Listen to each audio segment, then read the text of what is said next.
I've used both schedules and task lists, and in this video I'll help you decide the right one for you. I've always struggled with productivity. I've always wanted to find that one silver bullet that would finally make a difference for me. And after searching over hundreds of strategies, I found that these two are the best. No matter what kind of person you are, no matter where you are or who you are, one of these two will help you.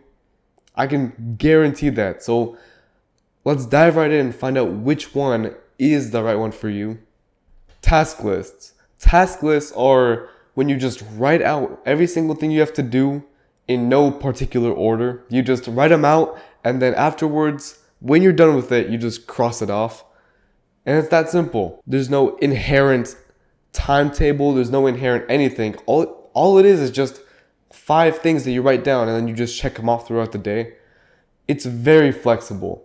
It allows you to actually choose what you want to work on right now, and it still gives you the same overall direction that any other strategy would give you. And personally, I use this one. I really love the flexibility.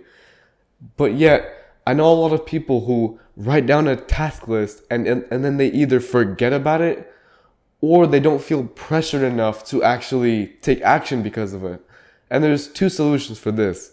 The first is to have a physical task list. I have a big booklet that I use and it works out, but really it's as simple as having a piece of paper. You don't need anything fancy. Just a piece of paper is 100 times better than a digital task list because it's in the environment. You can see it physically right there.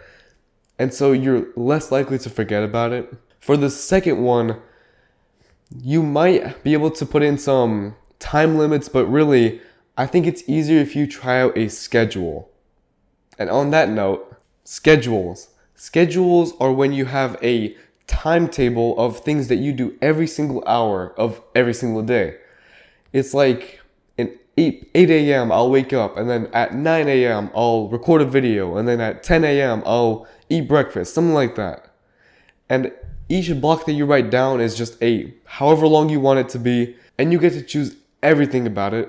This is very certain. You know exactly what you need to do at the exact time, at the exact place, at the exact hour. It's very certain, and so you get the relief in having your mind freed. It's like your mind is unshackled, and so you don't have to worry about, when do I do this? Or you don't have to think about planning it out. You can just sit down and do it.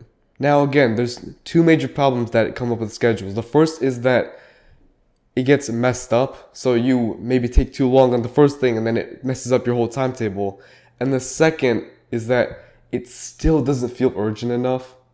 The first problem is solved by giving yourself some extra leeway time. This means that even if you think you can shower in 5 minutes, it's good just to give yourself a little bit of extra time. Just maybe 10 minutes. Because it means that if you do finish earlier, you can just go ahead and move on to the next thing. You'll get ahead instead of being behind. And the second problem is solved by mentally giving it urgency and specifically realizing what the end goal is. If you have in mind what this is leading to, so let's say you want to read so that you're in the future, you're smart, you're intelligent, you know things, you have learned skills. That's a great goal to go for. But if you don't have that end goal, you're just going to be thinking, why am I reading this random book? I don't care. But when you have an end goal in mind, you actually have a reason to keep going right now. As I mentioned earlier, I personally use task lists because I love the flexibility and I love the ability of getting to choose what I want to do at this very moment. But the only reason that I found out that I do love task lists is because I went through schedules first. And guess what? You might love schedules and you might hate task lists. The only way you will find out is if you actually try it. And so this is what your action step for this video is. Go ahead and try one of those strategies. And if you don't like them, move on to the next. These 2 strategies will work for you.